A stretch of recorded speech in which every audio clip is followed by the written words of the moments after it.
Welcome to our channel. Today ஆயுத பூஜை special டேஸ்டியான சக்கரை பொங்கல் செய்யலாமா?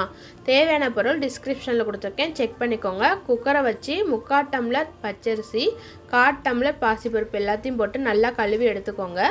நான் இந்த டம்ளர்ல தான் அரிசி அளந்தேன், அதே டம்ளர்ல தண்ணி அளந்து ஊற்றிக்கோங்க. 1 டம்ளர் அரிசிக்கு 4 டம்ளர் தண்ணி ஊற்றணும். குக்கரை க்ளோஸ் பண்ணிடுங்க. ஸ்டவ் ஆன் பண்ணி குக்கரை வச்சு 5 விசில் வச்சு எடுத்துக்கோங்க. குக்கரில் நல்லா காற்று போனோன்னா கரண்டியை வச்சு நல்லா மசிச்சுக்கோங்க. ஸ்டவ் ஆன் பண்ணி குக்கரை வச்சு 1 டம்ளர் அரிசிக்கு 2 டம்ளர் வெல்லம் போடணும். நல்லா மிக்ஸ் பண்ணுங்க. வெல்லம் கரையிற வரைக்கும் மிக்ஸ் பண்ணணும். 3 ஏலக்காய் தட்டி போட்டுக்கோங்க. ஸ்டவ்வை லோ ஃப்ளேம்லேயே வைங்க. ஃபுல்லாக லோ ஃப்ளேம்லேயே தான் இருக்கணும். நல்லா வெல்லம் கரைஞ்சிருச்சு, பக்கத்து ஸ்டவ்வில் மாற்றிடலாம். பேனை வச்சு 2 ஸ்பூன் கீ ஊற்றி 20 முந்திரி போட்டு நல்லா கோல்டன் ப்ரௌன் வர வரைக்கும் நல்லா வருங்க.